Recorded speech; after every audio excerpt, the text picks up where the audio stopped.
primera unidad. Les pasé el documento completo. Y quisiera, antes de continuar, dudas sobre la clase pasada.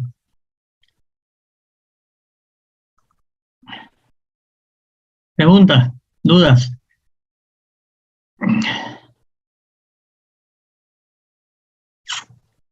¿O no han leído?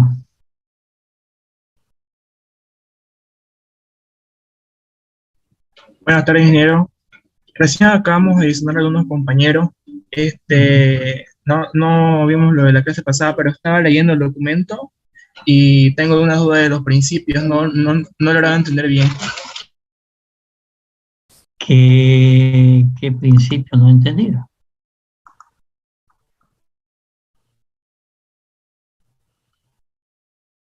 ¿Qué es lo que no entiendes? No estoy imprimiendo el documento, ahorita lo veo.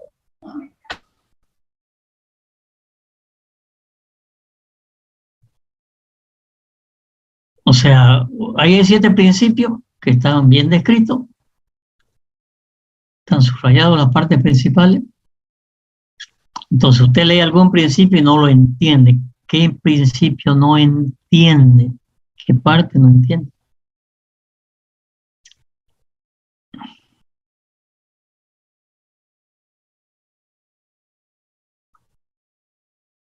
Primer principio, ¿cuál es el concepto? Que hay que buscar alternativas para un proyecto de inversión. No es solamente un estudio, alternativa. Segundo principio, habla que los datos tienen que ser bien elegidos. ¿Para qué? Para tomar el dato en que entra malo, el resultado es malo. Tercer principio, que los resultados sean consistentes. Yo voy a tener varios resultados, de varias opciones, pero el resultado tengo que analizarlo cualitativa y cuantitativamente si es un tema consistente, ¿sí? Porque muchas veces en clase, incluso en cualquier materia, clase isostática, a ver, hagan este resultado, o este ejercicio, ese resultado, tienen el resultado y dan un resultado del que le dio la máquina. Y no se ponen a pensar que no puede ser, ¿sí? ¿Cuánto? 10 toneladas. No habían sido 10 toneladas, habían sido 10.000 toneladas. Entonces hay que ver la consistencia de los datos porque uno siempre debe tratar de decir el resultado más o menos va a ser tanto. Entonces eso es consistencia. Cuarto principio, que tenemos que medirlo con una sola unidad de medida para compararlo. El quinto principio, ¿no es cierto? Ya es un tema de toma de buenas decisiones, ¿no es cierto? Más razonamiento, nuevamente entra el razonamiento, ¿no es cierto? Y ya ponemos las cosas numéricamente en valores monetarios. Sexto principio, hay que ver que siempre hay incertidumbre, riesgo, indecisiones. Hay que analizar esos riesgos. Y el séptimo principio, el análisis de sensibilidad u optimización, ¿no es cierto?, de la parte matemática, variando valores en dentro de distintos rangos. ¿Se entiende? Sí, ingeniero. Sí, ingeniero. Ok, una pregunta.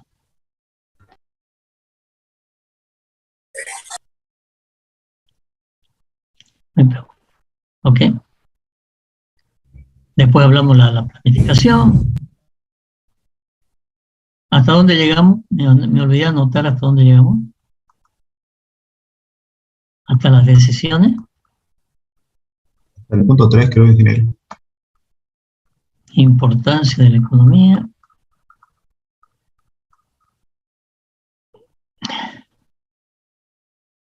Y teníamos que entrar, empezamos a ver algo de las decisiones. Les mostré un proyecto de inversión grande. Les mostré el tema de Puerto Bush, ¿sí? Sí, ingeniero, nos mostró. Ya. Entonces así de vez en cuando les voy a ir mostrando algunos proyectos que he hecho para que lo que me interesa con eso es ver cuál es el problema, cuál es el planteamiento, qué es lo que se hace, cómo se calcula, aunque no entendamos mucho la fórmula por ahora, pero que entendamos qué es lo que vamos a manejar, ¿sí? Entonces les voy a mostrar otro proyecto que también es grande, ¿sí? Que es el siguiente. Y ahí vamos a ver algunos tomas de decisiones, algunos temas de alternativas, algunos temas de optimización, ¿sí?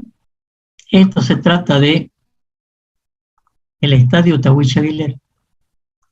El estadio Tahuicha Aguilera, en algún momento, se lo quería dar como una alianza público-privada. Había unas empresas brasileras que querían tomarlo. Yo estaba de secretario de Obras Públicas ahí. Entonces analizamos el tema, ¿sí? ¿Qué es lo que tenemos como parámetro? ¿Sí? Las variables básicas del proyecto y sus resultados. Yo siempre hago esto, hago lo siguiente, yo lo llamo a esto la sala de comando, donde tengo datos que puedo modificar y tengo el resultado final. Todo lo demás, ¿no es cierto?, va en hoja, aparte. Pero los datos los tengo que tener, ¿no es cierto? Lo vamos a ver enseguida. Aquí tengo los datos y aquí tengo los resultados. ¿Qué es el resultado? Hemos ya hablado, ¿no es cierto?, que existen unos parámetros que se llama la tasa interna de retorno y el valor actualizado neto. ¿Cuál es su fórmula? Ya la vamos a ver. Pero este es el resultado que tengo, ¿sí? Que me va a decir si el proyecto es rentable o no es rentable. Entonces, es una buena práctica tener todos los datos a mano y al hacer cambios, ¿no es cierto?, ver qué pasa con el resultado. Entonces, y obviamente los datos básicos, ¿no es cierto?, que tenemos. Uno de los principios dice los datos. Bueno, tengo que recabar buenos datos, tengo que recabar buen estudio de mercado, tengo que recabar información. Ingeniero. Sí, señor. No estoy compartiendo. Sí. Sí. Voy a volver. ¿Se ve bien? Sí, ingeniero. Ya, repaso. ¿Ok? Entonces decía que esta era la forma que iba a tener, se iba a rehabilitar el estadio Tahuicha Aguilera. Aquí había una plaza autonómica, era cubierto, y alrededor había canchas multifuncionales, fútbol 7, y había un estacionamiento mucho más grande del que se hizo ahora. O sea, era un proyecto bien grande. Entonces decía que los principios, recolectar datos, ¿sí? Entonces, ¿qué componentes teníamos en este proyecto? ¿Sí? Teníamos que los parámetros, la cantidad del partido, ¿no es cierto? Ahí recaudo la plata. Y tengo que tener y analizar, ¿no es cierto?, qué tipo de eventos hay. Entonces, un evento deportivo, un evento normal, un clásico, un especial. Un especial son tipos de, por ejemplo, eventos musicales, eventos religiosos que se hacen. La cantidad que se prevé anualmente. Entonces uno tiene que ver cuántos partidos se juegan al año, cuántos clásicos se juegan al año. ¿Por qué? Porque las tarifas son diferentes. ¿Cuántos eventos religiosos hay? ¿Sí? Después hay algo que se llama vector de tarifa, eso les explico después. Porque yo no puedo estar variando las tarifas una por una. Entonces un vector que se llama de tarifa, que si una entrada de gradería cuesta, no sé, no tengo idea, yo no voy nunca de esta, 40 pesos y la curva cuesta, ¿no es cierto?, 20 pesos y preferencia cuesta 100 pesos, se hace una correlación entre ellos, de tal manera que si yo modifico, ¿no es cierto?, la tarifa básica se modifica todo. ¿Sí? Después, ¿qué más hay? Hay, ¿no es cierto?, las curvas, la general, y para los distintos tipos de eventos, ¿no es cierto? Preferencia, palco VIP, palco super VIP, ¿no es cierto? Palco presidencial, ¿no es cierto? Periodista, ¿sí? Y una consideración adicional, el parámetro de la cantidad de otros eventos. ¿Cuáles son los otros eventos? ¿Cuántos se hacen en curva? ¿Cuántos se hacen internacionales? ¿No es cierto? En curva en general, en preferencia. ¿Cierto? ¿Cuántos religiosos se hacen nacionales, internacionales? Tipo 1, tipo 2, tipo 2 del otro tipo, tipo 1, tipo 2, tipo 3. ¿No es cierto? Tarifa. Hasta la tarifa que, bueno, esto debe tener 10 años, ¿no? 2000, a ver, 2000, no, mucho más, 2000, yo estuve 2006, 2007, no, perdón, sí, 2007, o sea que estos valores están obviamente desactualizados.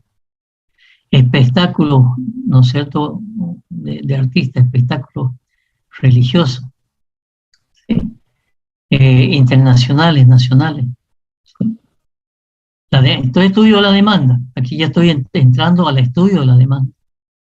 Primero datos, después estudio la demanda. ¿Cierto? ¿Cuánto me va a demandar? ¿Sí? Se considera un incremento porcentual de las tarifas actualmente que pueden ser variadas. Se consideró que las tarifas pueden variar en el tiempo, ¿no? Porque este es un proyecto, ya lo vamos a ver, no sé si era 20 años. ¿Sí? Parámetros de los locales comerciales. ¿Cuántos para locales comerciales hay? ¿De cuántos metros cuadrados? ¿Cuánto cuesta su alquiler? De comida, ¿cuánto hay? ¿Cuánto cuesta su alquiler? ¿No es cierto? De comercio de 15 metros cuadrados, ¿no es cierto?, de comida, y la cantidad de metros cuadrados, ¿sí? Y en base a la cantidad de estacionamiento, ¿no es cierto? Cancha de fútbol 7, ¿no es cierto? ¿Cuántas veces se puede jugar a la semana? Son 52 semanas. ¿Cuántos usos semanales le puedo dar? ¿Cuánto voy a cobrar, no es cierto, por uso? ¿Sí? El fin de semana posiblemente hay más y es muy marcado. Los baños, cobrar cantidad de baños, 12 pesos. ¿Cuánto cuesta entrar al baño? 1 peso, ¿no es cierto? ¿Cuántas personas van al baño? Hay que analizar. Cabinas de transmisión, eventos deportivos, la tarifa, otros eventos, tarifa, derechos de TV, es un tema bien complicadito y es caro. Son 14 cabinas de transmisión para partidos. Se considera costo de alquiler diferenciado por tipo de evento. Los derechos de transmisión están considerados sin costo para el caso de eventos deportivos de fútbol, porque son derechos que tiene la liga. En otros eventos sí, pero para los eventos hay una ley del deporte. Esa ley del deporte, los derechos, ¿no es cierto?, de transmisión son de la liga. Las publicidades en fachada, en interiores laterales, en eventos deportivos, tiempos disponibles, tarifas, otros eventos, tiempos. En metros cuadrados, ¿cuánto es la tarifa por metro cuadrado? Estos son datos de publicidad que se pueden conseguir. Hay una pantalla gigante, 2 pantallas en eventos normales, en clásicos, en especial. ¿Cuánto cuesta eso? ¿Sí? Parámetros financieros, ¿sí? La tasa de descuento, ¿sí?, que se utiliza para la fórmula de TIR y BAN, la vamos a ver. El periodo de gracia, la tasa de interés, el plazo, esto ya lo vimos cuando se hace una deuda. Tasa inflacionaria anual. O sea, ¿qué tasa de inflación anual voy a tener? ¿No es cierto? 2%, 3%, 6%. Impuestos, va al pago del IVA, que es 13, pues ¿por qué aquí está 10? Lo vamos a explicar. Ingreso a la Liga de Eventos Deportivos, tasa de aporte a otros eventos, según la ley del deporte. Escenario de administración de la construcción. Ahora, ¿cómo lo voy a construir? ¿No es cierto? Escenario de administración. puede ser que no la administre la gobernación, o administración completa, o administración proporcional compartida entre la gobernación y el operador privado, ¿sí? Los distintos tipos. Horizonte del proyecto, 30 años. Este tema es bien complicado de sensibilizar, y ya les voy a mostrar por qué. ¿Y cuáles son los resultados? El TIR, el BAN, ¿sí? Y otros parámetros más que no están acá. Entonces hay un cuadro de evaluación, ahí se hace la evaluación, la vamos a ver. Hay un cuadro de demanda, ¿sí? Y este cuadro de demanda, ¿no es cierto? Por ejemplo, corresponde a eventos deportivos, en curva en general, en preferencia, VIP, super VIP, palco, periodista. ¿Cuántas butacas hay? En el coeficiente de ocupación, en normales, clásico y especial. ¿Se llena o no se llena el estadio? Entradas por partida, ¿no es cierto? ¿Cuál es su incidencia? La cantidad de entradas en función del coeficiente de ocupación. Los coeficientes de ocupación se estiman inicialmente el año cuando empieza a operar, bla, bla, bla.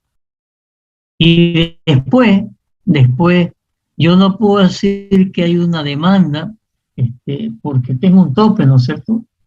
O sea, puedo yo decir que al estadio van a cierto tipo de partidos 30.000 personas, pero la capacidad es de, no sé cuánto será, 45.000, 50.000 personas. Entonces yo tengo que decir, a medida que pasa el tiempo, seguramente va a haber más público. Pero yo no le puedo decir, ¿no es cierto?, el próximo año 10%. Entonces segmento por años, ¿sí? El incremento hasta un máximo. ¿Cómo proyecto la demanda? ¿Sí? O sea, la demanda que eran tanto, o sea, ya numéricamente, la proyecto en el tiempo. Las tarifas se proyectan en el tiempo con proyección con algún tipo de inflación, ¿sí? La concesión del estadio con la proyección de las tarifas. Una es la demanda, la otra es tarifa y la otra es peso, ¿no es cierto? Porque tengo que multiplicar cantidad por peso. Entonces hay otro cuadro de la demanda en el tiempo, en los 30 años, ¿sí? La proyección de los ingresos va a ser, ¿no es cierto?, las cantidades por las tarifas me van a dar plata, ¿no es cierto? Me van a dar plata en el tiempo, y proyecto en el tiempo, hasta los 30 años, lo que va a ingresar. Resumen de los ingresos, y aquí están ya todos los ingresos deportivos, clásico, especial, nacional, internacional, cancha de futsal, baño, todo proyectado. ¿Y por qué desde el año 4 voy a estar 3 años construyendo? ¿Sí? Entonces, este es un resumen de los cálculos que están hechos enseguida. Entonces, aquí tengo los parámetros. Cada una de estas flechitas que están en azul, en verde, en celeste, en verde, son análisis de sensibilidad. 1, 2, 3, me canso de contarlo, ¿sí? Donde cada uno de los parámetros lo puedo modificar. Entonces, ¿qué puedo modificar? La cantidad anual, ¿no es cierto?, de eventos normales. Voy a ampliar un poco para que se vea mejor, ¿sí? Acá tengo un resultado, por ejemplo, tengo un resultado de esto, horizonte del proyecto. ¿Dónde están los resultados?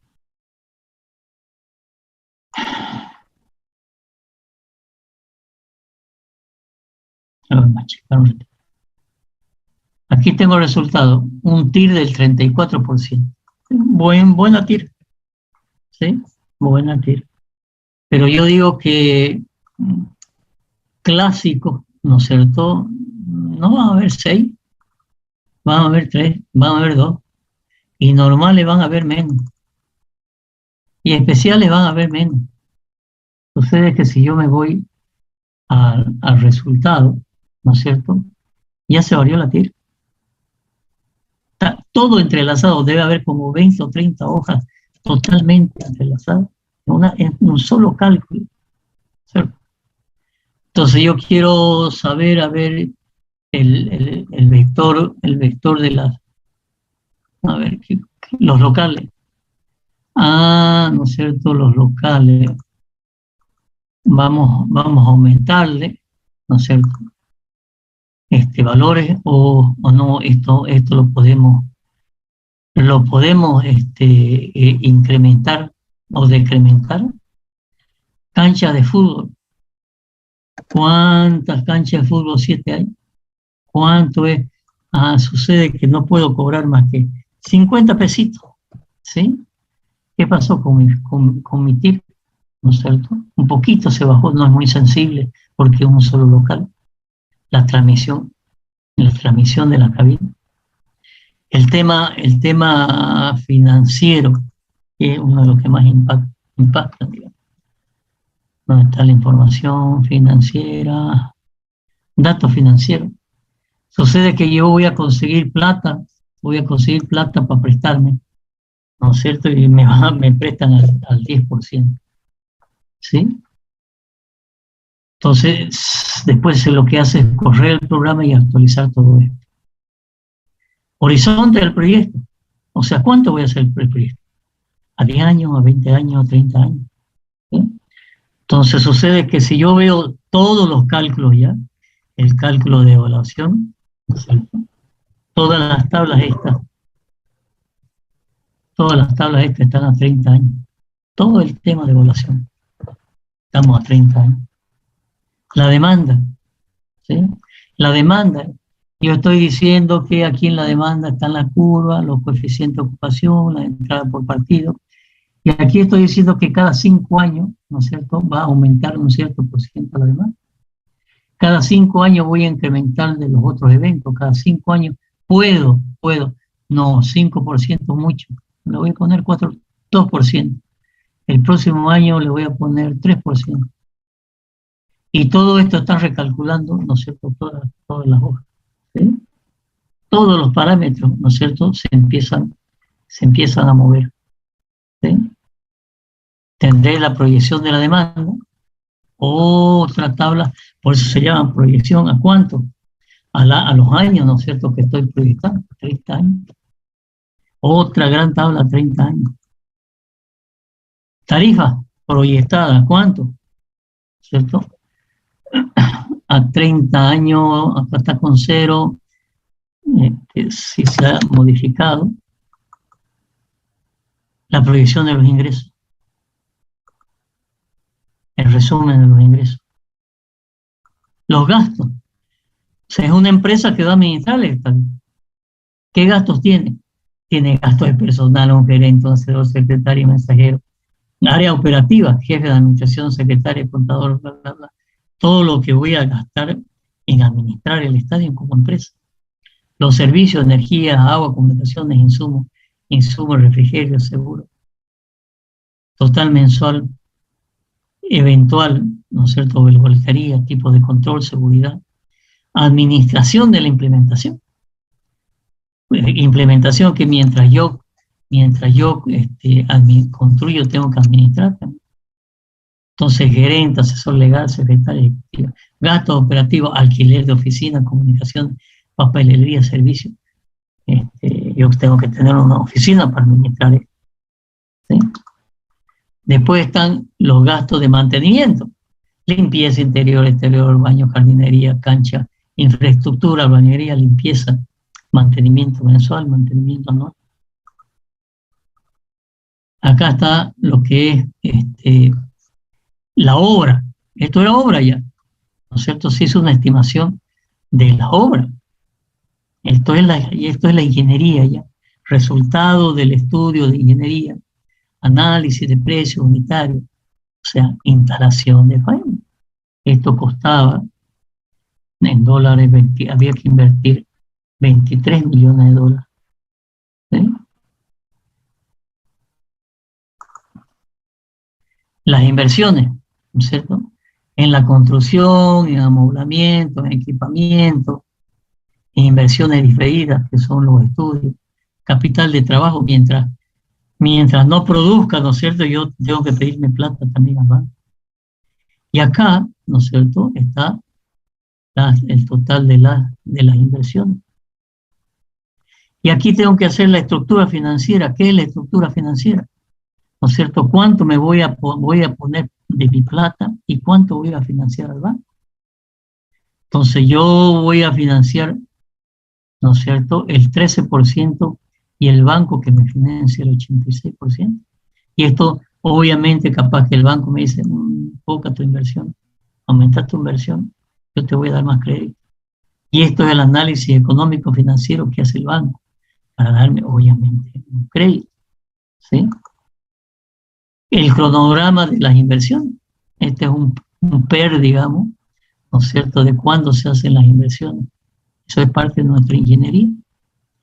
Depreciación, las cosas se deprecian, amortizaciones de los activos, depreciaciones y amortizaciones diferidas. Vamos a ver de qué se trata en su momento. Deuda, ¿sí? Me voy a prestar esos 102 millones, ¿no es cierto?, a un plazo de 15 años, a un interés del 7%, con periodo de gracia de 5 años, ¿no es cierto?, pago cada 3 meses. Y acá nuevamente está lo que habíamos visto, lo que es un flujo. Acá dice 15 años, ¿no es cierto?, y acá el flujo de lo que tengo que pagar en interés y capital dice 15 años. Si yo diría el plazo, ¿no es cierto?, que está ligado a los parámetros, ¿sí? Entonces, si yo voy a los parámetros, ¿sí?, en algún lado está el tema de los parámetros financieros. Están por acá. Parámetros financieros, plazo del crédito, 15 años. Y si yo consigo un crédito a 20 años, ¿sí? Fíjense, la tira estaba en 29, está en 32. ¿Por qué? Porque estoy modificando el plazo. Quiere decir, ¿no es cierto?, que esa deuda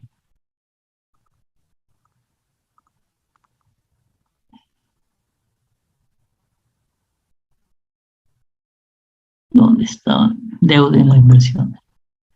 Ya está a 20 años, ¿sí? Y ojo, ya todo se me cambió, ¿no es cierto? Aquí dice 20 años.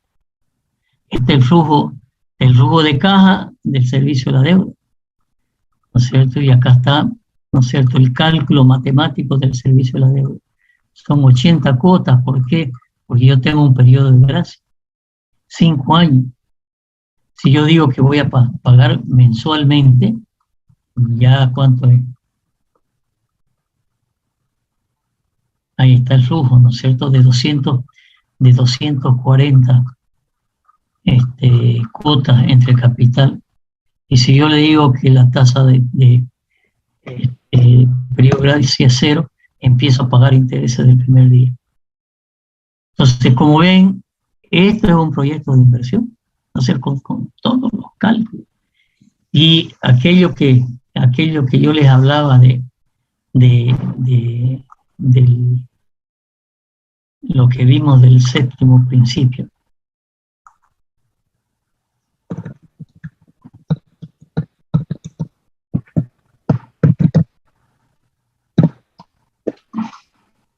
Habla de optimización.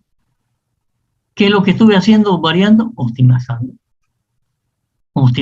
¿no es cierto?, hacer análisis de sensibilidad, que se llama, para optimizar el proyecto. Entonces, fíjense que todos estos principios que vimos aquí, de alguna manera lo hemos hecho, ¿no es cierto?, con los datos, con la toma de decisiones, la unidad de medida, comparación con otras opciones. Estamos haciendo optimización o análisis de sensibilidad. Entonces, eso es un software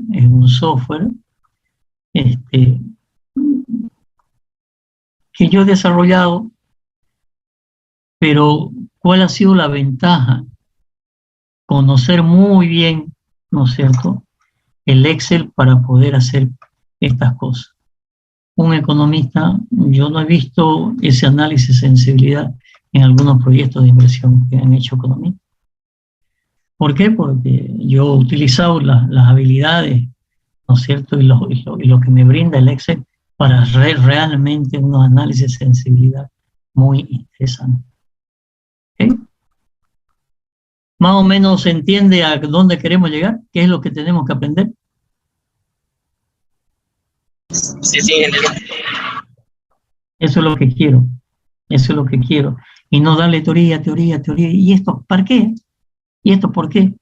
Es muy amplio. O sea, ingeniería económica, ¿no es cierto?, es una carrera. Entonces tenemos que ver nosotros desde la ingeniería civil qué es lo que mejor nos podemos conocer e interpretar.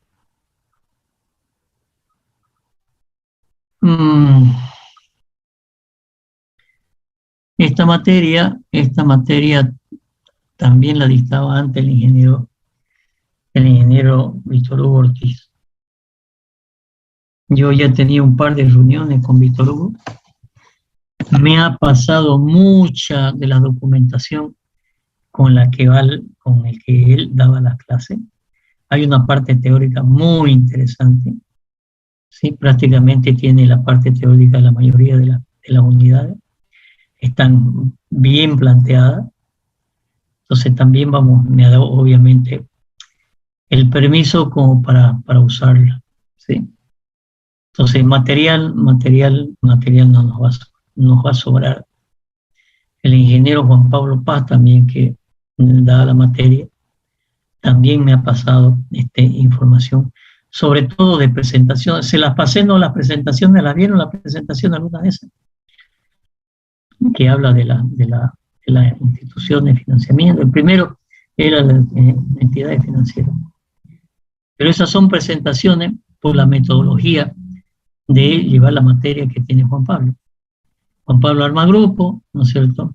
Y hacen presentaciones. Entonces son presentaciones de los alumnos. Mírenla, se las he pasado. Entonces mientras más lean, van a tener más conocimiento global del tema. Es muy amplio.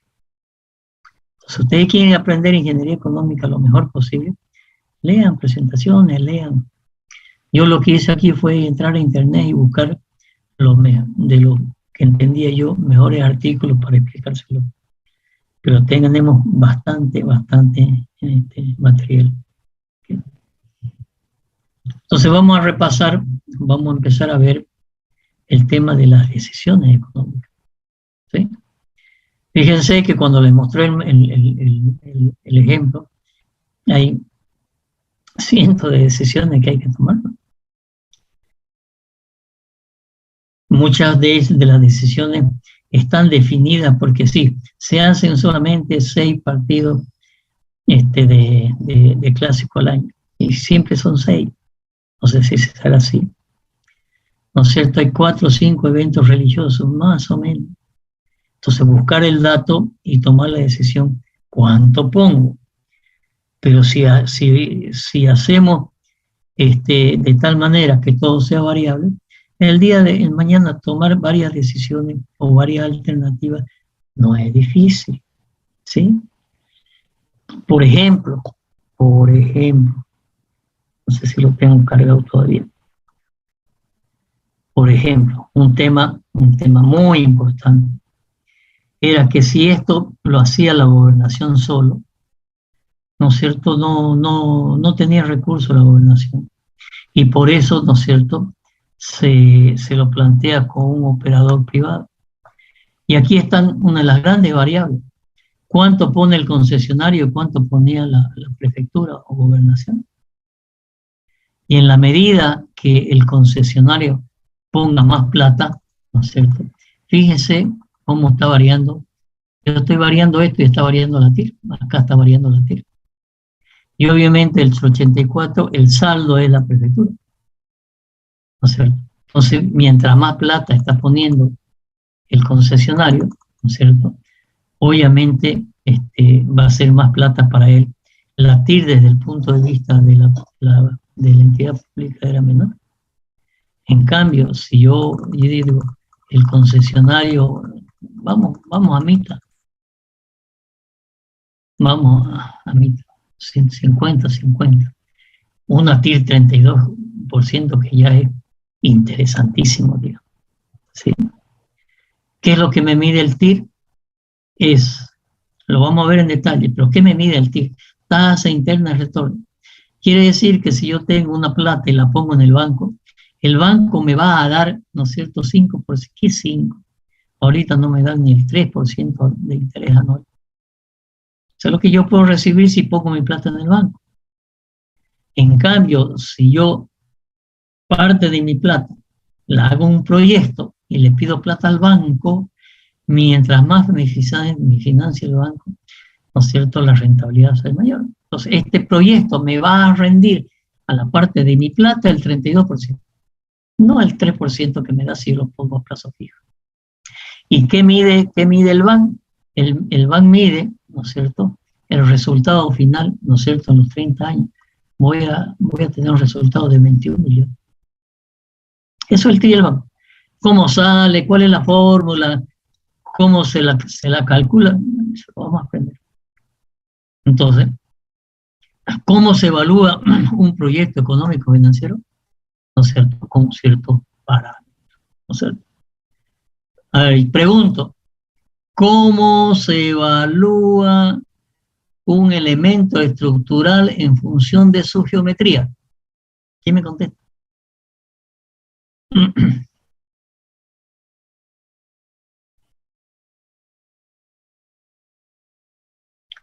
Los voy a aplazar en isostática de nuevo.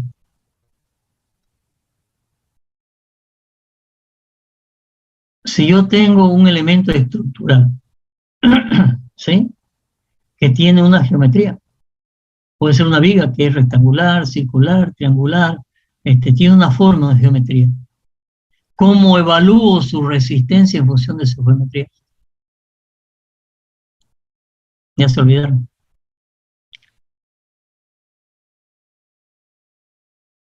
¿Aló? ¿Alguien está ahí? Buenas tardes. ¿Sería a través del momento estático y el momento de inercia? Sí, señor. Sí, señor. Entonces, ¿cuántos años se habrán pasado, ¿no es cierto?, los que desarrollaron la teoría de la estructura, que hasta hoy sigue vigente, la ley de Newton, los principios de estática, para llegar a determinar que la geometría lo puedo, ¿no es cierto?, definir mediante un momento de inercia, por ejemplo, para la flexión? Entonces, ¿qué son los momentos de segundo orden? Son parámetros que miden, ¿no es cierto?, la resistencia de un elemento estructural en función de geometría. ¿Cuáles son los parámetros que miden la rentabilidad de un proyecto económico financiero? El TIR y el BAN. ¿Cuáles son los parámetros que definen la resistencia de un elemento estructural en función del material?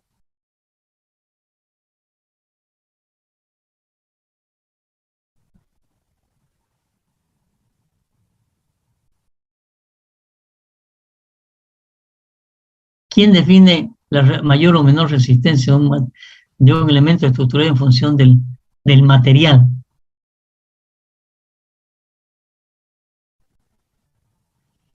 ¿Han visto que ustedes aprenden cosas de memoria y no lo fijaron ese concepto? El tipo de sección, ingeniero, depende. No, el tipo de sección es la geometría, momento de inercia polar, etc. En función del tipo de material, ¿quién evalúa eso en un cálculo estructural?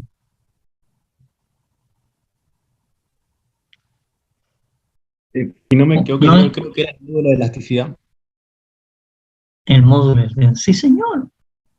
¿Sí? Entonces, ¿qué es el módulo de elasticidad?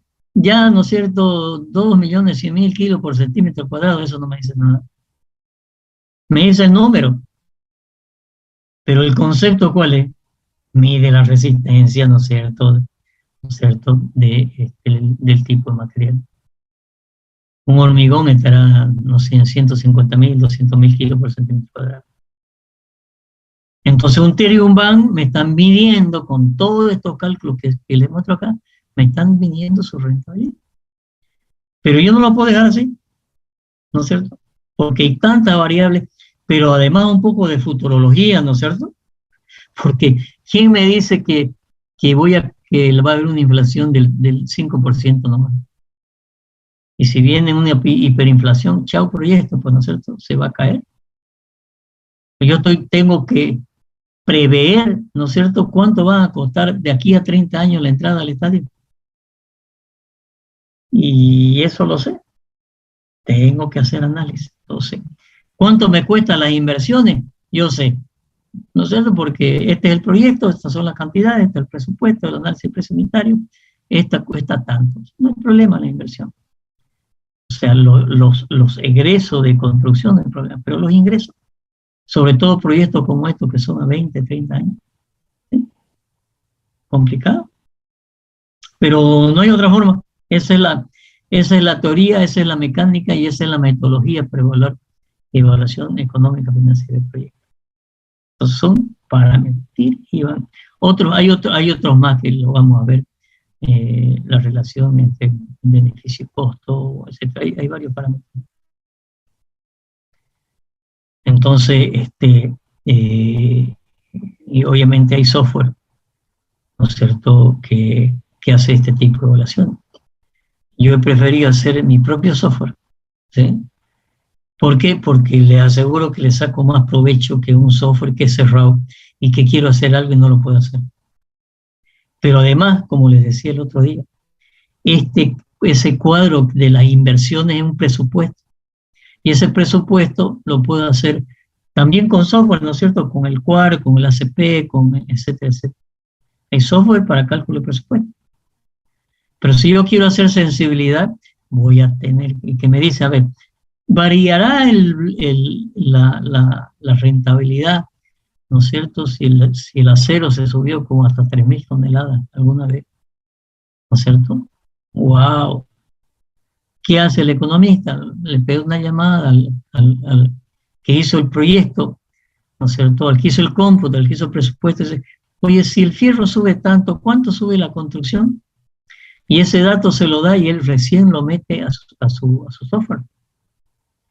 En cambio, si yo tengo aquí el presupuesto en el mismo libro de Excel, está todo el análisis presupuestario, yo puedo agarrar cualquier variable de material y decir, mira, si el cielo sube un 50%, ¿no es cierto?, tu tiro va a bajar, ¿no es cierto?, 3 puntos. Ya, digo. Sí. Entonces, esa es la ventaja de hacer optimización, obviamente con software que se hace uno. Bueno, esa es la idea, mostrarle. Entonces, nosotros vamos a hacer como práctico un proyecto. Estoy buscando qué proyecto hacer por grupo, digamos, ¿cierto? ¿Sí? La construcción de un edificio de 10 departamentos. O la construcción de una terminal. ¿Será rentable hacer una terminal? ¿Será rentable tener concesionado los baños de la terminal o los baños de un mercado? ¿Será rentable, ¿no es cierto?, hacer estacionamiento como alguna vez lo planteamos hace algunos años? Por ejemplo, agarrar la manzana 1. ¿Conoce la manzana 1, no? ¿Sí? Sí, sí. Bueno, ¿por qué no la tiramos la manzana 1, hacemos un estacionamiento, 2 pisos, 2 subsuelos de estacionamiento y después la ponemos la manzana 1 de nuevo? ¿Será rentable? ¿Será rentable hacer un estacionamiento debajo de la Plaza del Estudiante? ¿Será rentable poner un puente como el que cruzan ustedes por la universidad? ¿No es cierto? A cambio de publicidad. ¿Será rentable hacer el bulevar que ha anunciado tanto el alcalde sobre el canal Isoto del segundo hasta el cuarto anillo?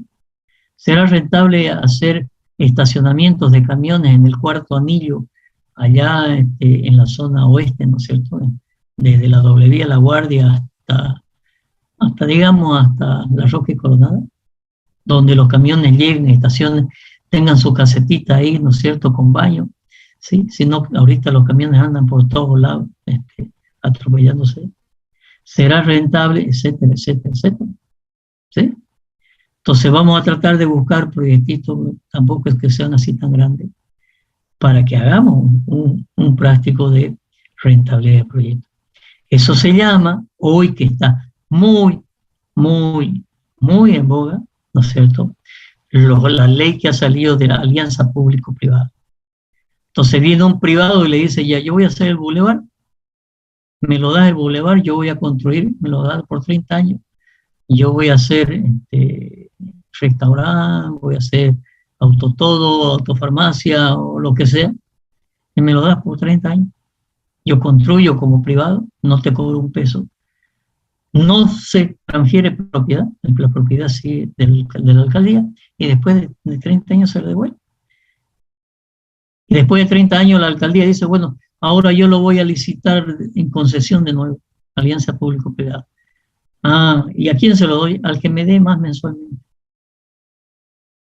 Entonces, ha salido recién, yo les pido que busquen la ley de alianza público-privada. Tiene unas complicaciones bien, hay temas ahí complicados. Yo he hecho un análisis de esa ley y el reglamento. ¿Por qué? Hace muchos años, el año 98, se hizo la ley de concesión de obra pública de transporte. Yo fui el coordinador de esa ley. O sea, una concesión para carreteras.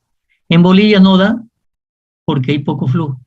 Pero en otras partes, Chile, Colombia, Ecuador, han concesionado muchas carreteras con peaje. El privado que cobra el peaje y la mantiene, la construye y la mantiene. Aquí puede dar para mantenimiento. ¿Sí? Entonces, trabajamos 2 años, un grupo de profesionales, yo era el coordinador. ¿No es cierto? Conseguimos de la Corporación de Bienes de Fomento $200.000 que nos donen y trabajamos 2 años, ¿no es cierto?, para hacer dentro del Ministerio de Obras Públicas. Hicimos la ley. Para hacer esa ley, obviamente, cero experiencia en el país. Yo viajé a Chile, Ecuador, Colombia, Argentina y Ecuador, creo, a ver las leyes de concesión de obras públicas de transporte. Hicimos la ley. Y cuando se iba a inaugurar esa ley por primera vez con el proyecto Montacosito-Puerto Bush, un ferrocarril que llega hasta el puerto soberano, salida soberana al mar en Puerto Bush, se iban a presentar las propuestas de ese estudio que les mostré anteriormente. Y bueno, una semana antes don Evo Morales lo canceló. Y la gente se gastó $5 millones el privado en hacer ese estudio. Y ahí está congelado. Por el concepto ideológico, ¿no es cierto?, que el privado no. Incluso hay parte en la constitución política del Estado que prohíbe algún tipo de concesión. Hoy por hoy, es una de las mejores soluciones para salir de la crisis económica, las concesiones. Y se van a ir dando, ya hay una ley, ya se están trabajando algunos proyectos en el municipio. ¿Sí? Entonces, para hacer un contrato de alianza público-privado, hay que hacer esta evaluación completa. Nadie se va a meter a hacer una evaluación si es rentable o no es rentable, ¿no es cierto?, ponerle una tapa al canal Isuto y alquilar locales. Hay que hacer el estudio de inversión. Entonces estamos en un momento interesantísimo, que van a empezar a aparecer las alianzas público-privadas. Y para hacer una alianza público-privada hay que hacer todo este estudio de inversión. Entonces vamos a elegir algunos proyectitos, ¿no es cierto? Quizás algunos temas de demanda no lo vamos a poder estimar. Bueno, haremos algunas estimaciones muy gruesas, pero el tema es que entendamos toda la metodología para hacer un proyecto. Eso es bueno. Muy bien. Sigamos con nuestra teoría. Vamos en la toma de decisiones. ¿Sí? Nosotros siempre estamos tomando decisiones. Y obviamente no hacemos un proyecto de inversión ¿sí? Y por supuesto, hay decisiones que tomamos que son algunas buenas, otras malas. Y depende de qué, depende del entorno, depende de la información que tengamos y depende de nuestra capacidad de razonamiento. Porque ante dos situaciones iguales, dos personas pueden tomar dos decisiones diferentes, ¿sí? Entonces, siempre, ¿no es cierto?, alguna decisión, siempre, ¿qué es lo que va a hacer? Va a afectar el futuro. Toda decisión afecta el futuro, ¿sí? Y siempre existe la posibilidad de elegir a cuál de cuál decisión tomar, ¿sí? De lo más mínimo. Entonces, el entorno tiene mucho que ver, ¿sí? El entorno tiene mucho que ver. A mí me ofrecen 2 trabajos y no puedo hacer más que uno. Tengo que tomar una decisión. No puedo hacer los 2. Entonces, a cada rato estamos tomando decisiones. Y muchas veces las decisiones, ¿no es cierto?, tienen que ver, ¿no es cierto?, con la situación del entorno. Y por eso la ingeniería económica tiene que ver con el entorno económico, ¿sí?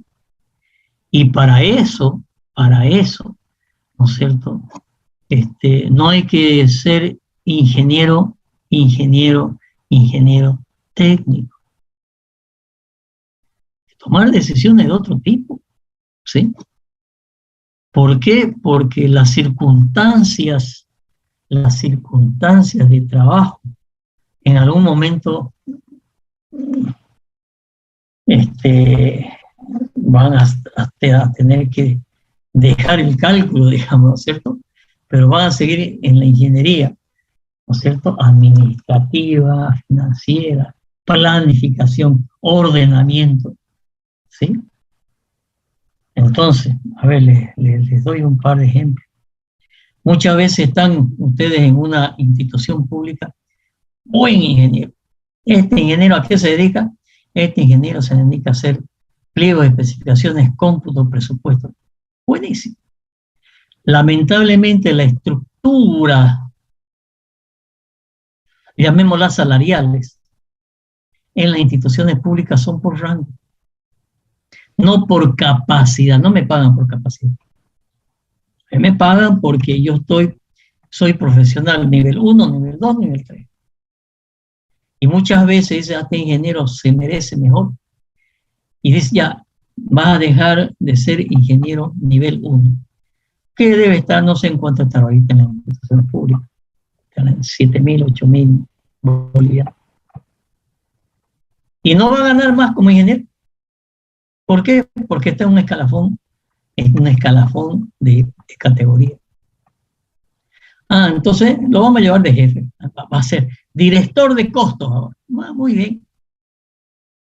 Y muchas veces no tiene la pasta para hacer gerenciamiento. Y capaz que se transforma y se frustra, ¿no es cierto?, haciendo mal cosas no muy bien, porque su capacidad está en la parte técnica. Pero a efecto de que mejorarle, ¿no es cierto?, su sueldo, ¿no? Y después va a ser director, después va a ser secretario de Obras Públicas y después capaz, ¿no es cierto?, secretario general. Y deja de ser un buen técnico. Entonces, el tema está en función de las capacidades y qué hacer. Y muchas veces uno se enfrenta a cosas, ¿no es cierto?, de grandes tomas de decisiones. Y si uno no conoce el entorno, no conoce las políticas de Estado, no conoce la economía general del país, ¿no es cierto?, cómo anda, por qué anda, cuánto es la inversión pública, cuánto es la inversión privada, cuáles son las tasas de crecimiento, cuáles son las inflaciones, cuáles son, ¿no es cierto? Por lo tanto, lean, ¿sí?, la parte económica, financiera, política, ¿cierto? ¿Para qué? Para tener elementos de toma de decisión. A mí, estando de asesor del Ministerio de Obras Públicas, me tocó durante 3 años llevar el tema de los corredores de integración del país. Y tenía que ir a los otros países a discutir el tema de los corredores. Eso es planificación. Solito a veces me acompañaba el embajador, pero hay reuniones con los ministerios de obras públicas de los otros países. Y había que tomar decisiones de país, ¿sí? Técnico-administrativas de planificación. Entonces ustedes no pueden pensar en hacer proyectos de inversión si no tienen un contexto, ¿sí? De la economía general del país. ¿Sí? ¿Cuánto cuesta el fierro? ¿Cuánto cuesta el hormigón? ¿Sí? ¿Cuáles son las cantidades de cuánto fierro se consume en el país? 400.000 toneladas. ¿Cuánto consume Santa Cruz? Más o menos la mitad. Y fíjense cómo los empresarios han puesto una fábrica de acero en Santa Cruz, que tengo una vista. Y obviamente va a acaparar el mercado, porque antes se traía fierro de Brasil y de Perú. Y esas fábricas, ArcelorMittal es una de las fábricas más, tiene la mayoría de las fábricas de acero del mundo. Pero no va a poder competir. Porque antes tenía el 90% del mercado, 80% del mercado. El otro resto lo tenían las otras empresas, la empresa peruana. Hoy Las Lomas, fábrica de acero en Santa Cruz, va a regular el mercado. Va a regular el mercado. ¿Ustedes sabían que hay una fábrica de acero en Santa Cruz? ¿Y en calidad, ingeniero, qué tal? La misma o igual o mejor calidad. Además tiene una fábrica, la fábrica, los equipos que tiene son de última generación. Ingeniero, ¿no es la que está por Portachuelo? Sí, señor. Sí, señor. Sí, la conozco, he visto, he pasado por ahí. Esta metalúrgica, la Loma. Yo he estado ahí un poco viendo desde que se construía la fábrica, ¿no? Una relación de unos trabajos con la gente de la Loma. Y la he visitado 3 veces. Y he pasado por todo el proceso de control de calidad. Es una maquinaria de última tecnología. De la última tecnología que hay en Sudamérica. Son italianas los equipos. Entonces, nadie va a invertir 100 y pico, 100, no sé, son 130, 170 millones de dólares para arriesgarse a sacar, ¿no es cierto?, un fierro de mala calidad. Imposible, pues, ¿no es cierto? Y además se lo exigen, ¿no es cierto?, un control de calidad. La gente italiana va a estar 1 o 2 años haciendo controles de calidad aquí. Control de estiramiento, control de corrugado, control de laboratorio que tiene es impresionante, máquina universal, es impresionante. Y un control de calidad. Automáticamente de vez en cuando aparece una barra en el laboratorio que se la manda por una cinta transportadora y le da el pedazo de barra para que hagan los ensayos de laboratorio. Muy buena calidad, muy buena. Y bueno, hoy la mayoría compra ese acero, porque además está haciendo buenas conferencias. Imagínense traer el fierro desde Brasil. El costo de transporte, ¿no? ¿Y el costo, ingeniero? El costo, porque por ahí compensa, digamos. No sé, por ahí es más caro. Debería ser más barato por lo que se hace acá, ¿no? Pero, ¿cómo está eso? Está bien. A ver, antes de la pandemia estaba en $800 la tonelada. Con la pandemia, que todavía no estaba la fábrica, el acero se fue a $1,000, $1,200, $1,500 la tonelada. Ahora, el que más o menos regula el mercado es la Loma. Supongamos que a él le cueste $500 la tonelada. No lo va a vender pues a 500, ¿no es cierto? O a 550 ganando algo. Va a vender a lo que está en el mercado, capaz que a 900. Porque ¿de qué está haciendo acero la loma? La loma está haciendo acero por ahora, ¿no es cierto?, de chatarra. Tiene cerro de chatarra que ha gustado en muchos años. Hay unos cerros tremendos de garrafas, por ejemplo, que la fundan. Y después, si necesita más, va a importar palanquillas. Palanquillas son unas barras de unos 15 centímetros cuadrados de acero, ¿sí? Y así empezó, trayendo palanquillas solamente. Pero ya con chatarra ya tiene toda la producción, desde la chatarra, ¿no es cierto?, alcovoltaico, todo, hasta, ¿no es cierto?, los fierros. Obviamente tiene menor costo. ¿Cuánto cuesta un transporte? ¿Tienen idea cuánto cuesta un transporte? Un camión que transporta ripio, ¿cuánto me cobra? Depende de los cubos. No, por cubo. Ah, por cubo. ¿Cuánto cuesta el transporte por cubo, digamos? ¿Solo el transporte? Solo el transporte. El transporte es lo más caro, güey, porque el material es el barato. El transporte es caro, si no me equivoco. Está en 10 centavos de dólar por metro cúbico por kilómetro recorrido. Sí. Así, imagínense traer acero desde Brasil. Obviamente en ferrocarril es más barato. Entonces se está ahorrando el transporte, pues, ¿no? Y eso es muy ahorro. Entonces, esas son las cosas, jóvenes, que ustedes tienen. Aprovechen el tiempo en su universidad para leer economía, para leer la realidad nacional, y no que el día de mañana salen ingenieros y se encuentran con una realidad que nadie se las contó. Que nadie se las contó. ¿Sí? Y obviamente el sector privado no paga por escalafón docente. El sector privado paga por qué? Por conocimiento. Por conocimiento.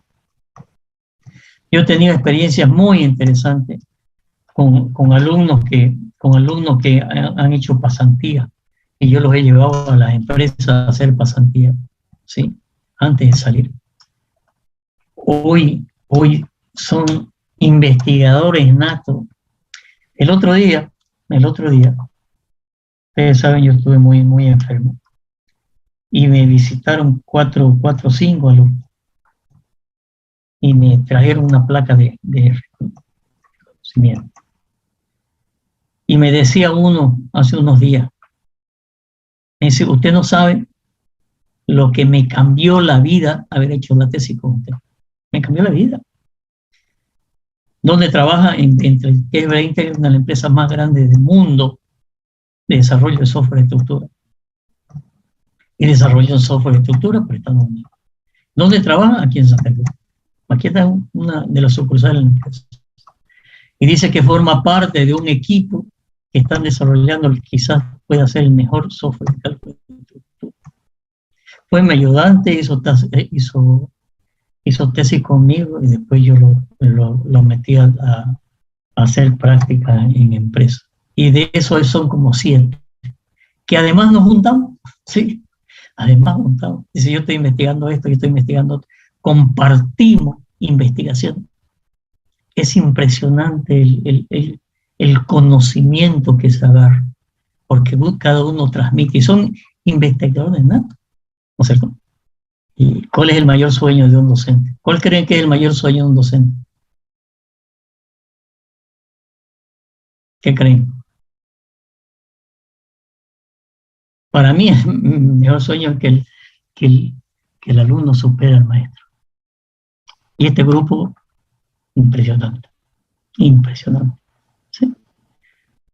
Casi todos han sido mis ayudantes, casi todos han hecho tesis conmigo, y el promedio de sus tesis es 97.5, casi todas han sido tesis de 100, con un tribunal que a veces no sabía qué preguntar. Pero algunos empezamos su tesis en cuarto semestre. Cuarto semestre empezamos su tesis.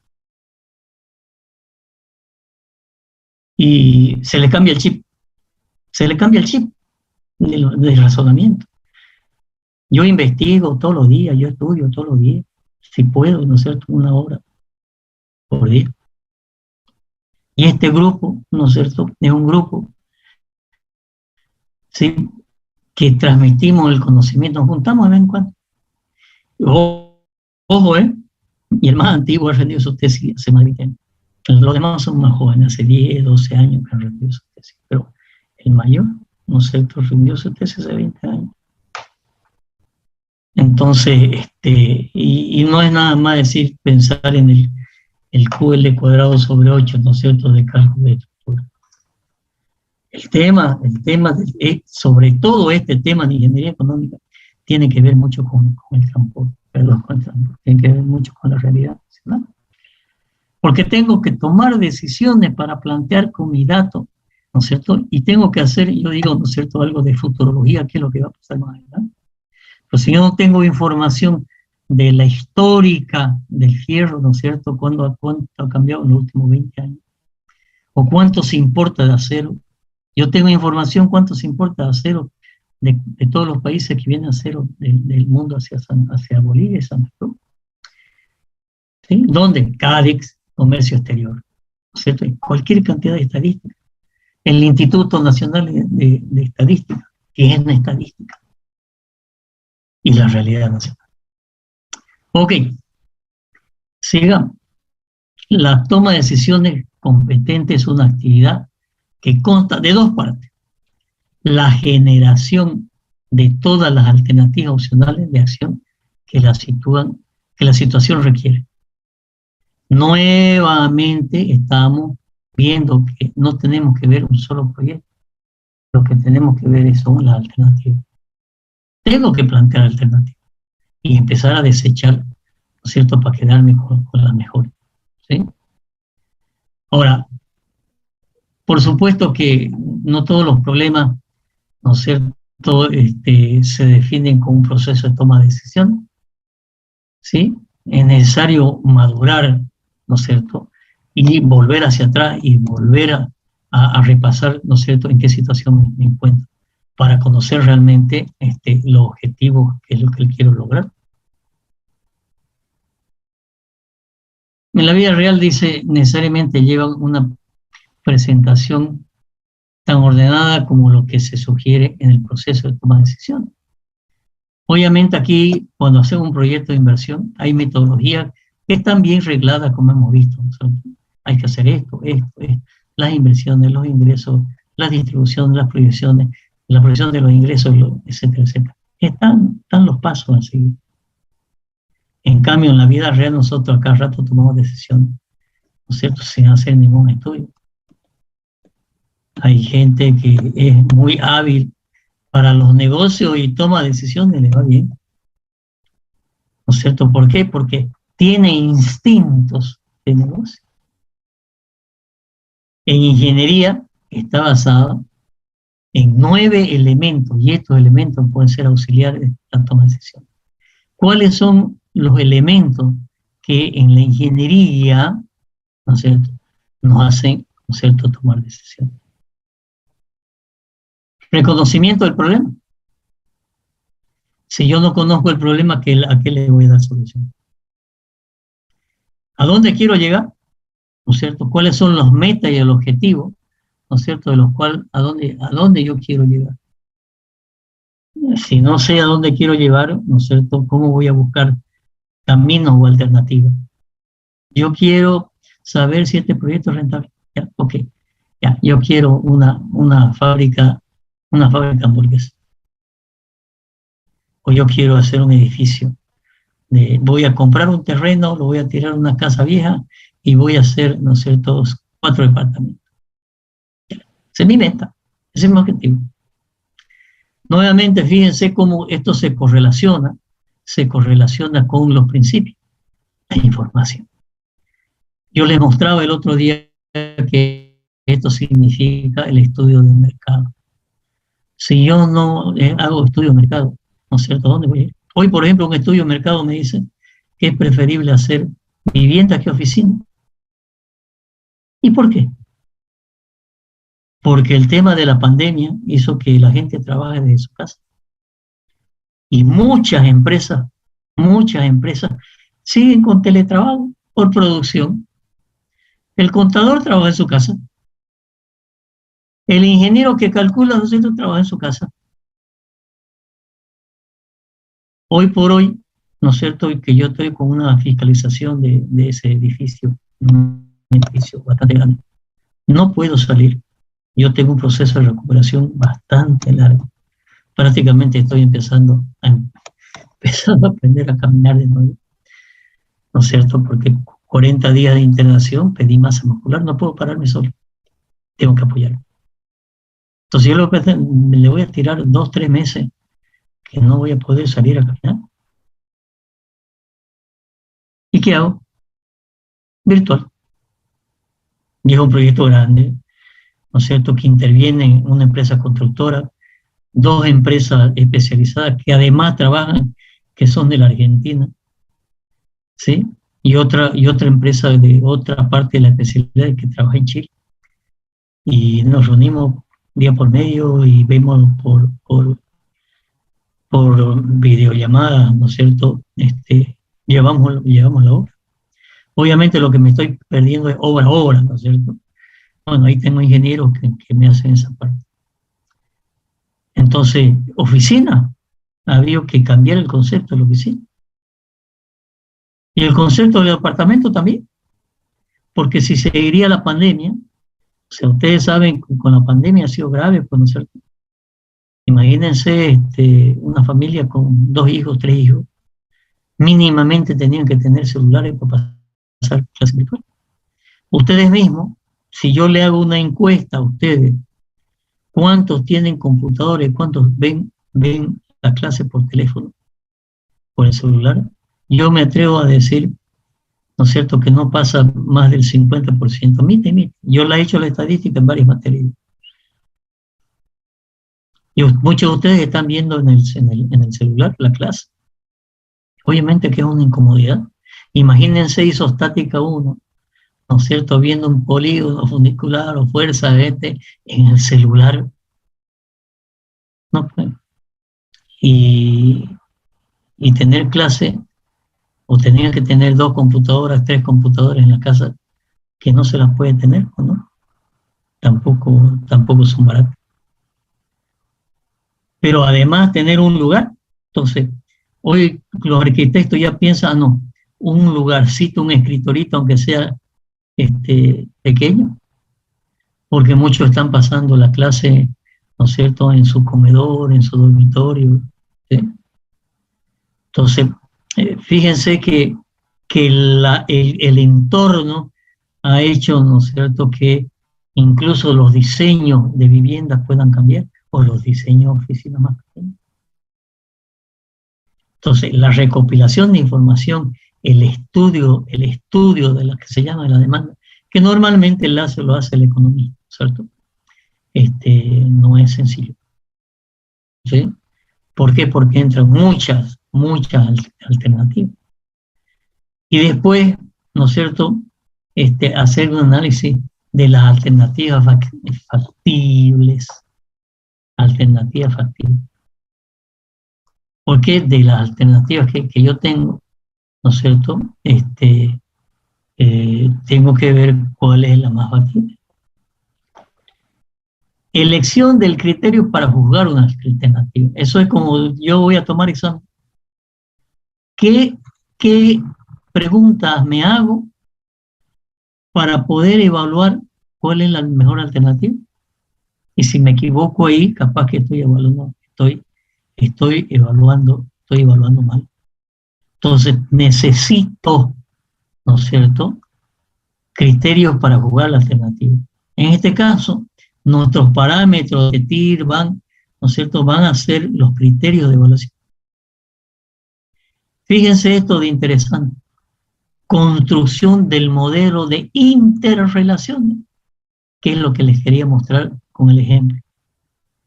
Ahí hay, como en el ejemplo ese del estadio, no sé cuántas son, 20 tablas, creo, que absolutamente todas están interrelacionadas. Yo no puedo decir, este valorcito no me afecta a esto. No, todo está relacionado. Porque al fin de cuentas, esos valores de TIR, de BAN, del TIR y del BAN, dependen de una fórmula que depende del monto de la inversión, de la tasa de interés, del plazo del proyecto, ¿no es cierto?, del periodo de gracia. Son 4 o 5 variables que están totalmente interrelacionadas. Entonces yo no puedo dejar temas sueltos y decir, no, ya los ingresos del IVA son 2 millones. Y si después varió algo, el monto varió, no, el IVA es diferente. Tiene que estar absolutamente todo interrelacionado. Predicción de los datos, de los resultados. Predicción de los datos, de los resultados.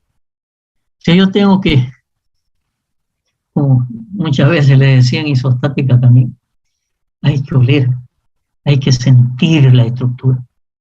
Que hay que sentir más o menos hacia dónde voy. Porque la predicción de los datos es lo que me va a dar un análisis cualitativo, si estoy bien. Hoy por hoy la generación de ustedes agarra un software del CIPECAT, ¿no es cierto? Mete, modela la estructura, clic, enter y tiene los planos con los fierros. Y después si uno los mira, dice, aquí algo está mal. Ustedes ya han pasado isostática 2. ¿Qué vieron isostática 2? ¿Vieron esfuerzos, no es cierto? Nosotros que tuvimos que hacer los esfuerzos a mano, ¿no es cierto?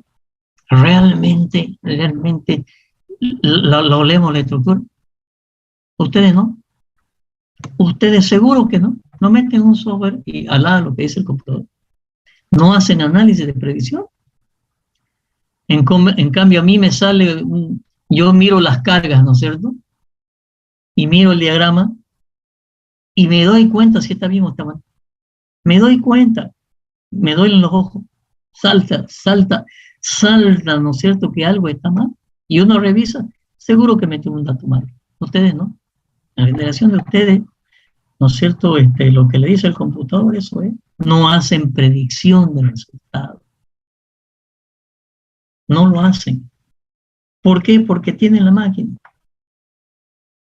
En cambio, nuestra generación, que ya nos vamos a ir dentro de poquito, hemos tenido la suerte de pasar por una ingeniería muchísimo más dura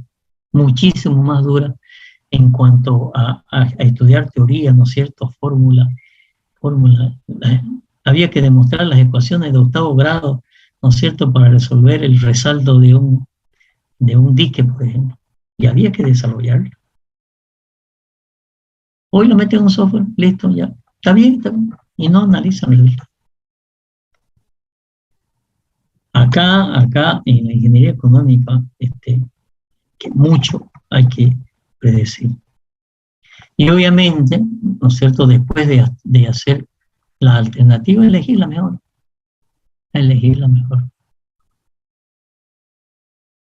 Y después, post-auditoría de los resultados. ¿Qué es post-auditoría?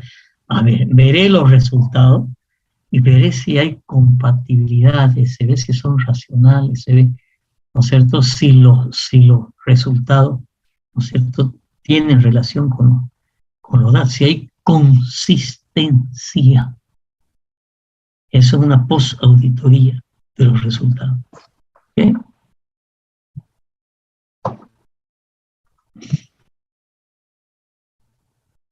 Pregunto sobre esto. ¿Se entienden? Creo que está claro, ¿no? ¿Sí? Que estos son los elementos que pueden ser auxiliares para la toma de decisiones. Acá hablamos de toma de decisiones, ya. ¿Con qué cosa tengo que tener en cuenta para tomar la decisión? Estos son parámetros que voy a tener para tomar decisiones.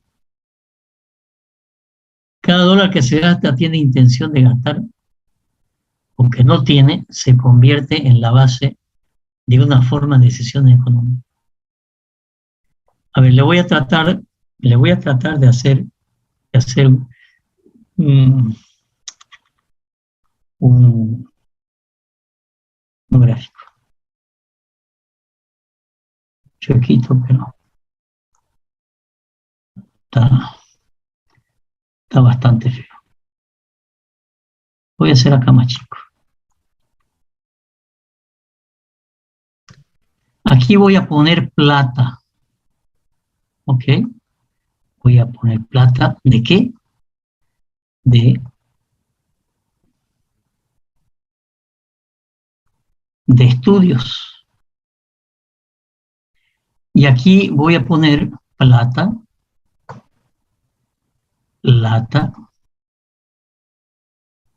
de construcción.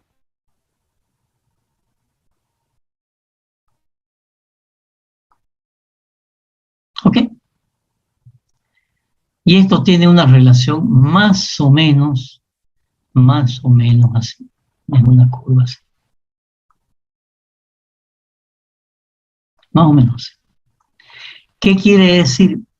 Mientras más plata yo invierta en estudio, voy a tener menos costos de construcción. Si yo invierto poca plata en estudio, seguramente que voy a tener más costos de construcción. Seguro. Y eso un cliente no lo entiende. No, ingeniero, uno le dice al cliente, bueno, vamos a empezar con los estudios hoy. No, ingeniero, pero si es una casita, nomás son 2 plantas. No, hagamos, ¿cuánto cuesta el estudio de suelo? No, te va a salir unos $2.000 el estudio de suelo. No, pues esos son altos ladrillos. No más ingeniero, pues no sé, tú te sabes, te conoces. ¿Qué hace el ingeniero irresponsable? Dice, bueno, no vamos a hacer estudio de suelo. ¿Ok? Pero cuando hace el cálculo, ¿qué va a hacer? Se va a cubrir, pues, ¿no? Y en una de esas, ¿no es cierto? El suelo tiene 1 kilo por centímetro cuadrado de resistencia y le pone 0,7, 0,5. Obviamente que las fundaciones le van a salir más grandes. Pero el inversionista está feliz en la vida, porque este es un ingenierazo. Me ahorró el estudio de suelo. Y no sabe que está gastando 3 o 4 veces más en fundación. Entonces, y esto es para siempre. Mientras más estudios hagamos, seguro que vamos a encontrar alternativas, mejores soluciones. Seguro. Por ejemplo, cae a la empresa, yo trabajo en una empresa constructora hace unos años, empresa constructora de constructores en general, pero especialista en fundación. Entonces viene el cliente y dice, mire, tengo este terreno aquí quiero hacer mi edificio. Ya, ok. Quiero que me hagan los estudios del suelo, ¿no es cierto?, para hacer el cálculo estructural. El ingeniero de la empresa de muchísimos años de experiencia, una empresa que tiene 50 años, le dice, ¿sabes qué? Esos terrenos que tienes ahí son bien malos. Te van a salir unas estructuras de fundaciones muy que al final se le aconsejó que más o menos por el mismo valor o la misma distancia, ¿no es cierto?, se consiga otro terreno. Lo vendió el terreno y compró otro terreno más o menos a la misma distancia y se ahorró plata. Pues le iba a salir carísima la fundación. Nosotros tenemos un nivel freático muy alto. Otra anécdota, si quieren. Viene un inversionista que iba a hacer un edificio de cuánto era, de 133.000 metros cuadrados. 133.000 metros cuadrados. Manzana 40 tiene 90 y pico, para que se dé una idea. Y lo planteó con 2 subsuelos. Eran unos ecuatorianos. Y se le dijo, oye, unos pilotes de 1,20 m de diámetro, costaban, no sé si 6, 7 millones de dólares a la fundación. Y el especialista de esta empresa, solamente mirando los planos, le digo, yo te la hago las fundaciones por la mitad de precio. ¿Por qué? Por la tecnología. ¿Por qué? Porque conoce muy bien hacerlo. ¿Por qué? Porque sabe que haciendo más estudios va a tener más alternativas. Entonces, eso es, ¿no es cierto?, la elección de alternativas, predicción de resultados. Por lo tanto, no lo entiende normalmente el inversionista. Dice, no, me está haciendo gastar plata. Bueno, menos estudio, el día de mañana, ¿no es cierto?, capaz que las cosas salen más caras. ¿Ve? Sigamos.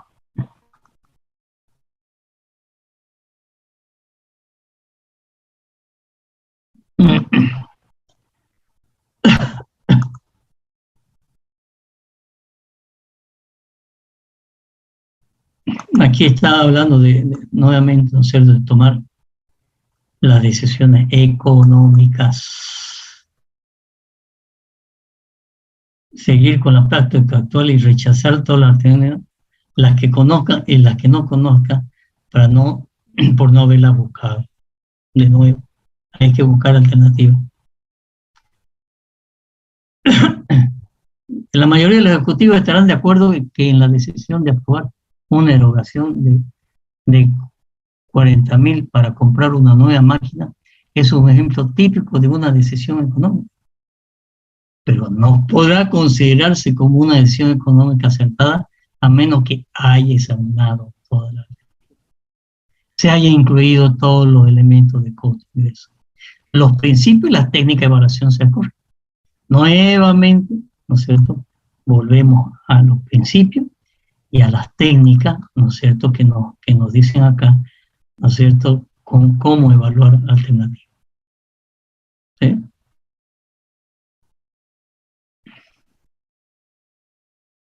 Generación, esto dice lo mismo. Selección entre materiales, diseño y proceso. Esto en un proyecto de inversión, ¿no es cierto?, es básico. ¿Qué voy a hacer con los materiales? Aquí habla, por ejemplo, de operaciones de una planta, pero una planta industrial, ¿sí?, tiene que tomar conocimiento de los materiales, las instalaciones, la capacidad, etc. En una construcción mismo, pues, ¿no es cierto? ¿Qué material voy a usar? ¿Qué es mejor? ¿Qué es más barato? ¿Hacer un pavimento rígido o un pavimento flexible? Gran decisión, ¿sí? El uso del material. Hasta ahorita los técnicos no se ponen de acuerdo.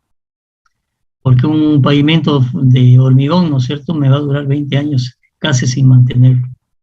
Excepto lo que hacemos aquí, pues, ¿no es cierto?, en Santa Cruz, que la alcaldía muchas veces le tira el pavimento y no hace el cambio de suelo, y están 2 o 3 años y todos los pavimentos están rajados. Pero si se hace un buen pavimento de hormigón, ¿no es cierto?, me tiene que durar unos 20 años con poco mantenimiento. Pero si hago un pavimento flexible de asfalto, tengo que mantenerlo cada 2, 3, 4 años, dependiendo del tipo de pavimento que ponga. Entonces no es cuestión de decir ya este material es más barato que este, no, y en el tiempo el mantenimiento. ¿Sí? Lo mismo, como dice aquí, sucede con la fábrica, ¿no es cierto? Obviamente voy a comprar un repuesto trucho, voy a comprar un repuesto original. Usted decide. Obviamente muchas veces las decisiones son mal económicamente, que el original me va a durar más, o si no voy a tener que comprar tres veces lo mismo, ¿no es cierto? Pero muchas veces, bueno, no hay dinero. Pero la elección del material es muy importante. ¿Qué voy a hacer? ¿Paredes de ladrillo o paredes de drywall que se usa ahora? ¿No es cierto? Cartón prensado, con chapa. ¿Qué es mejor?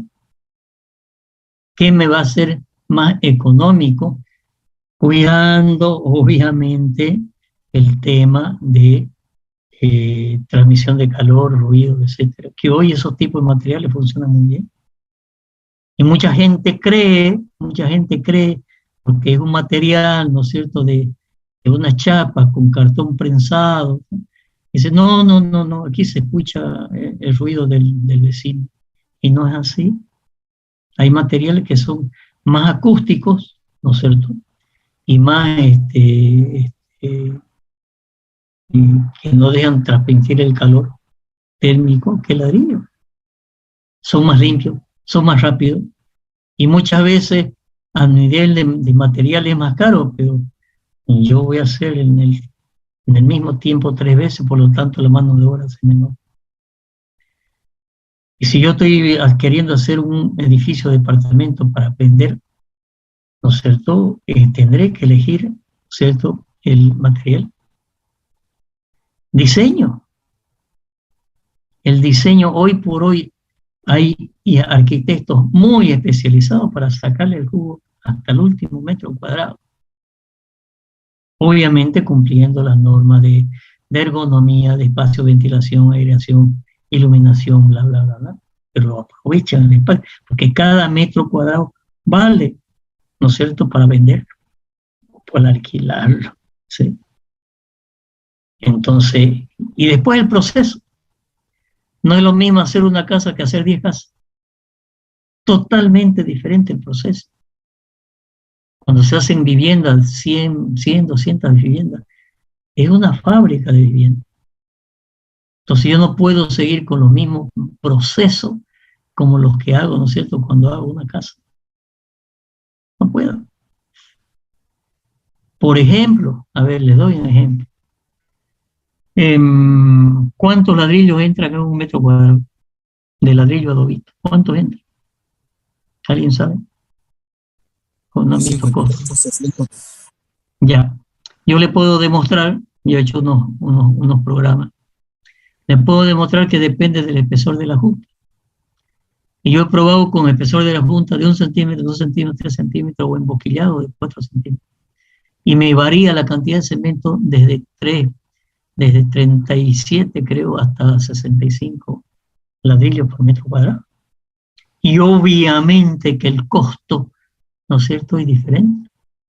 Si yo voy a hacer una vivienda, ya, digamos, ¿no es cierto?, voy a hacer junta de 2 centímetros. Pero si yo voy a hacer un barrio de 300 viviendas, yo voy a hacer un análisis de qué tamaño de ladrillo, ¿no es cierto?, y de espesor de junta es más barato. Y hay que plantear ahí, yo he hecho unos programas de maximización o minimización, como quieran, con mínimos cuadrados. Además, el Excel tiene una función que se puede hacer eso muy interesante, ¿sí? Y que yo le digo, bueno, yo quiero que el ladrillo varíe desde 27 hasta 30 centímetros de largo, 12 centímetros de espesor o de ancho fijo, porque es el espesor del muro, y desde 5 a 7 centímetros el alto del ladrillo. Y obviamente tengo que hacer unos cálculos, que no es lo mismo poner el ladrillo más alto y más bajo por la cantidad de mano de obra que me consume. Entonces, todo eso se programa. Y después se larga, ¿no es cierto?, un proceso de mínimos cuadrados. Y me va a decir, ¿no es cierto?, con los costos, me va a decir, mire, el ladrillo más barato tiene que tener 27 centímetros y medio de largo, me va a decir quizá, no sé, 6 centímetros de alto y 12 de ancho. Ese es el ladrillo más barato. ¿Y qué hago yo? Me hago fabricar ese tipo de ladrillo. Pues voy a hacer 300 viviendas. Y en 300 viviendas, si se me cae un clavo, tengo que levantarlo a recogerlo. ¿No? Estoy haciendo, se me cayó media bolsa de clavo, ya está, pues, ¿no? Entonces, materiales, diseño y proceso. En un barrio de vivienda es un proceso, es como hacer fábrica, es como una línea de fábrica, ¿no es cierto? Yo tengo que hacer aquí, excavando más allá, tengo que estar haciendo, qué sé yo, sobre cimiento o cimiento en el otro. en serie, producción en serie, ¿sí? Entonces, obviamente este documento habla más hacia el tema de tipo de fábrica, pero en la construcción lo mismo. Al final una fábrica de hacer casa. Entonces, la selección de los materiales. Y a esto yo le agrego algo más, ¿no es cierto? Tecnología. Tecnología. Hoy muchos edificios ya no se hacen vigas, se hacen losas con abaco. Bueno, hay todavía algunos irresponsables que hacen vigas planas, ¿no es cierto? Y eso para un sismo es catastrófico. Pero ya no se hacen vigas prácticamente. Se hacen vigas dentro de de las losas, sí, pero el punzonamiento que se genera en las columnas se los hace con unos abacos, que es una parte, ¿no es cierto?, de la losa, alrededor de la losa, que es hormigón macizo. Y después son nervios, o sea, losas nervuradas. Pero además de ser nervuradas, son postezadas. Postezadas con cable. Hay fierro, pero además hay cable, y después se posteza. Y ese es un sistema nuevo acá en Bolivia, ¿no? Pero ya se usa hace 4, 5, un poco más de años. Pero hoy, ¿no es cierto?, en los grandes edificios son losas postezadas. Y estoy seguro que en la universidad no les enseñan losas postezadas. Los programas analíticos de la universidad están sumamente atrasados. Por eso estamos haciendo el nuevo diseño curricular. Ya ahora en abril empezamos a hacer ya cada docente su nuevo programa de la materia, dentro de todo un estudio que viene de hace 2 años, a cargo ahí del ingeniero Ortiz, que es el director, ¿no es cierto?, de la parte académica, con la que se ha certificado, ¿no es cierto?, la carrera certificada en Mercosur. Y esas certificaciones, hay que mantenerla cada 5 años. Y si uno no va haciendo cambios, lo desertifican. Entonces, este tema del diseño y los procesos, cuando hacemos proyectos de inversión hay que tenerlo muy en cuenta. ¿Por qué? Porque nuevamente nos lleva, ¿no es cierto?, a decisiones, ¿no es cierto?, que van a influir. En este caso de una industria de maquinaria en la mano de obra. En una industria de la construcción, también. Aquí hay un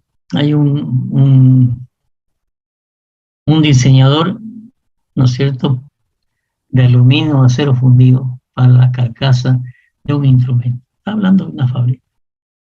Y pone, ¿no es cierto?, costo de la pieza despachada a la fábrica, ¿no es cierto?, costo de la pulida, etc.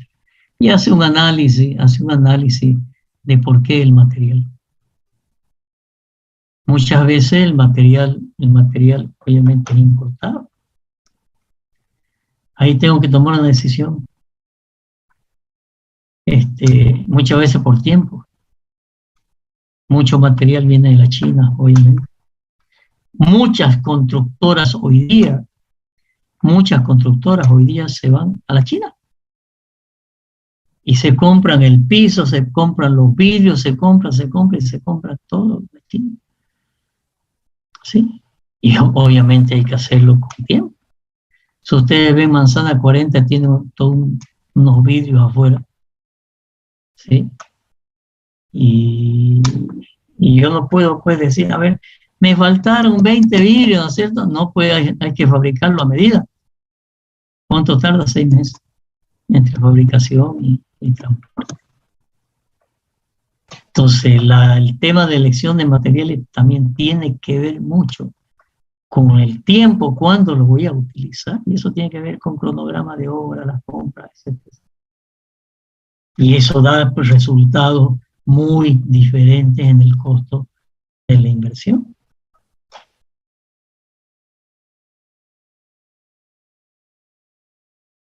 selección de diferentes diseños y procesos, es lo mismo, ¿no es cierto?, en función de los materiales, la forma, el tipo de producción, el tipo de construcción, ¿sí? Entonces, y como dice aquí, ¿no es cierto?, el diseño tiene un amplio campo de la economía, harto campo, porque las alternativas pueden ser muy grandes, ¿sí? ¿Cómo andamos de tiempo? Creo que estamos sobre la hora. Ya nos habíamos pasado. No me avisa. Que estaba interesante. Está interesante, ingeniero. Esa es la idea. Esa es la idea. No es cuestión de leer, digamos, sino que esa es la idea. Aquí lo voy a pintar donde nos estamos quedando ya.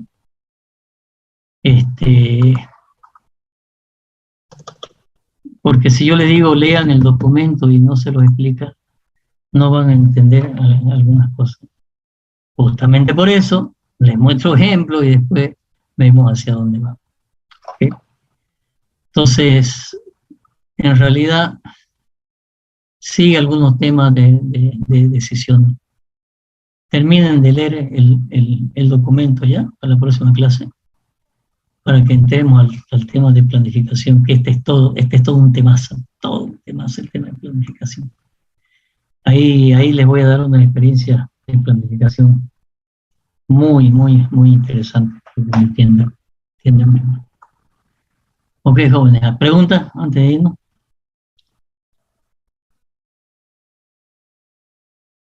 No hay preguntas. Ok, nos vemos en la próxima clase. Hasta luego. Hasta luego, ingeniero. No, ingeniero. Ingeniero. Hasta luego, ingeniero.